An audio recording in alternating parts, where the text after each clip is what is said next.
Hello, I am কেয়া। তোমরা সবাই কেমন আছো? আশা করি ভালো আছো। তো আগে পার্ট 1 পার্ট 2তে আমরা দেখিয়েছিলাম টাকিতে কীভাবে গেলাম এবং ওখানে কী কী শ্যুটিং হয়েছে, কোন কোন মুভি শ্যুটিং হয়েছে সেগুলো আমরা দেখিয়েছিলাম। কিন্তু এই ব্লগে আমি দেখাবো যে আমি কী করে মালদ্বীপে গেলাম এবং ওখানে গিয়ে কী কী এক্সাইটমেন্ট রাইড নিলাম এবং ওখানে গিয়ে কী কী ফ্যান্টাসি তোমাদের সাথে করলাম।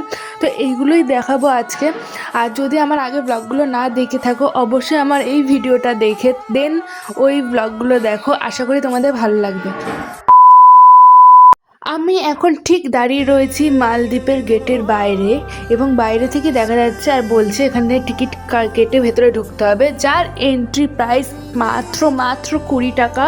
তো এখন আমি ভেতরে যাচ্ছি এবং ভেতরটা ছিল অপূর্ব সুন্দর এবং মাত্র যে 20 টাকা এতটা সুন্দর। আর তোমরা যখন মানে দেখবে আমার পুরো ভিডিওটা তোমরা সত্যিই বলবে যে এটা খুবই কম এন্ট্রি প্রাইস নিয়েছে। আর এখন শীতকাল, তো এখানে সাধারণত এখানটা পিকনিক স্পট, তো এখানে সবাই পিকনিক করতে এসেছে। আর ভেতরটা অপূর্ব সুন্দর। আমি জানি না ক্যামেরা দিয়ে তোমাদেরকে কেমন লাগবে, কিন্তু এখানে প্রচুর জায়গা আছে যেখানে ফটো তোলার মতন। আর অনেক রাইড রয়েছে এখানে, যেমন স্কাই ডাইভিং রয়েছে, এখানে ওয়াটার বোর্ড রয়েছে, তোমরা এখানে করতে পারবে। এখানে যখন ফটো তোলা এত সুন্দর ভিউ রয়েছে, তাই আমরা বেশি দেরি না করে এইখানে অনেকগুলো ফটো আমরা তুলে নিয়েছি। আর এখানে না প্রচুর সুন্দর হাঁস এখানে দেখতে পেয়েছি। আর চলো এবারে চারিদিকটা তোমাদের সাথে একটু ঘোরাই। যার এইদিকে জল আর ওই দিকেও জল। আর এখানে অনেক কিছু ড্রাইভিং রয়েছে, স্পিড ড্রাইভিং রয়েছে, খুবই ভালো লাগছে। আর এখানে রুম ভাড়া দেওয়া হয়। আর আর আমার ওই রুমগুলো খুব ভাল লেগেছে, যে ওখানে যে রুমগুলো সেপারেট রুমগুলো পাওয়া যায় মিনিমাম 2000 করে পার ডে মেবি। আমি জিজ্ঞাসা করলাম কয়েকজনকে, তো তারপরে আমি তোমাদেরকে দেখিয়ে দিলাম পুরো ইউরোপ স্টাইলের একটা পার্ক। তো আমার এই পার্কটা খুবই ভালো লেগেছে, পুরো ইউরোপ স্টাইলের। আর এখানে অনেকে ড্রাইভিং করছে, ওয়াটার ড্রাইভিং। তো আমার এই জায়গাটা আমি একটা ফটো তুলবো, যা অসাধারণ লাগছে না, বাইরের দেশের ফিলটা দিচ্ছে আমাকে। তো এই জায়গাটা অসাধারণ, সত্যিকারেরই অসাধারণ জায়গাটা লাগছে। তো গাইস, আমাকে আজকে কেমন লাগছে অবশ্যই কমেন্টে বলবে। আর যার কমেন্টটা আমি বেস্ট পাবো তো তাকে একটা সারপ্রাইজ দেবো। সারপ্রাইজটা পেতে গেলে অবশ্যই তোমাদেরকে কমেন্ট করতে হবে।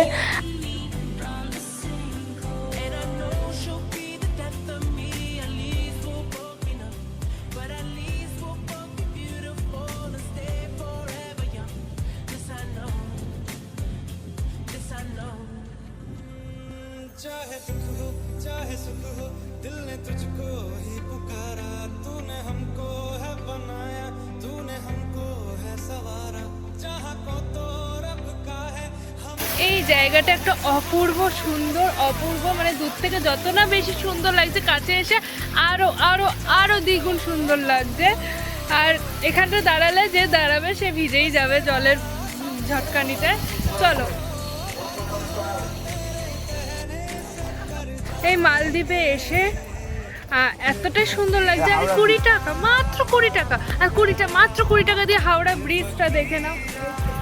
এখানে মিনি হাওড়া ব্রিজ আছে, জাস্ট অসাম, জাস্ট অসাম। এখান থেকে ফটো তুলতে হবে তবেই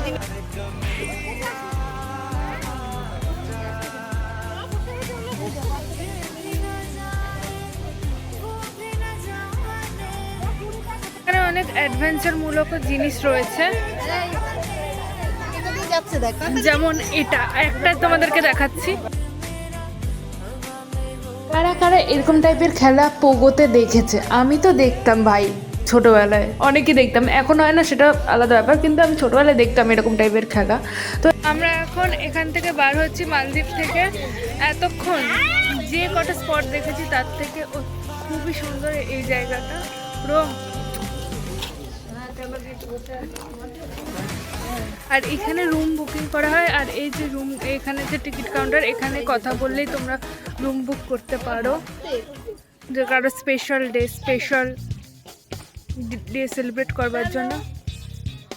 এই যে এখানে যে কাঁটা তারের বর্ডারগুলো দেখতে পাচ্ছেন, এর ওপারে এইখানকার সাধারণ মানুষরাও যেতে পারে না, কারণ এখান থেকে বর্ডারটা শুরু হয়ে যায়।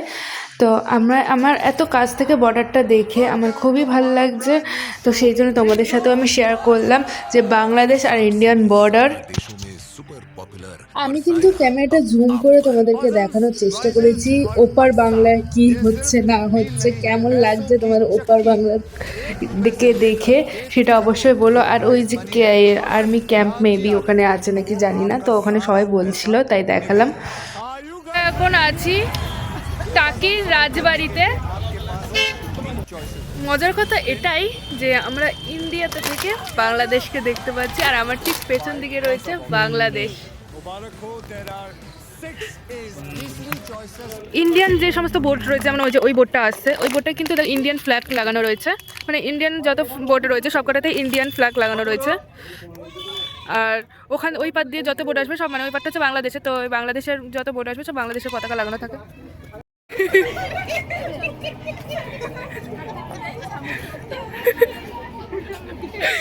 তো আমরা এখন টাকির লোগোর এখানে সব ফটোশ্যুট চলছে, তো এখানে সবাই ফটো তুলছে। আর জেঠিমণির বেলায় কী হচ্ছে, একটা ছাগল এসে জেঠিমণির পাশে এসে ফটো তুলছে, এরকম চুপচাপ দাঁড়িয়ে রয়েছে ক্যামেরার সামনে, মানে কি একটা আলাদা একটা ব্যাপার। তো ফাইনালি আমরা টাকি থেকে এবার বিদায় নেবো, কেননা আমরা সমস্ত জায়গা ঘুরেছি, যে 16টা জায়গা তো তোমাদের সাথে শেয়ারও করেছি। আর ফাইনালি আমরা চলে এসেছি আমাদের সেই গাড়ির সামনে। আর এবার আমরা বাড়ির যাওয়ার উদ্দেশ্যে আমি রওনা নেবো। আর শুধু একটা জিনিস তোমাদের সাথে মিস করে গেছি, ইকো পার্কটা, কেননা ইকো পার্কটা বললো যে ওই প্যাকেজের মধ্যে ছিল না, থাকে না, ওটা আলাদাভাবে প্যাকেজ নিতে হবে, তো সেই জন্য তোমাদের সাথে দেখাতে পারি না। আর এমনিতেও অনেক বেজে গেছে, এখন প্রায় 5টা বেজে গেছে, 4:30 5টা বেজে গেছে, তো এখানে আর দেরি করা যাবে না, আমাদের বাড়িটা যেতে যেতে অনেক রাত্রিরও হয়ে যাবে। তো এখন বাড়ির উদ্দেশ্যে রওনা হচ্ছি। যদি আলাদা একটা জায়গায় ট্রিপ আছে, যদি আমরা সেখানে যাই, তো সেখানের জন্য আলাদা একটা ব্লগ আসবে তোমাদের সামনে।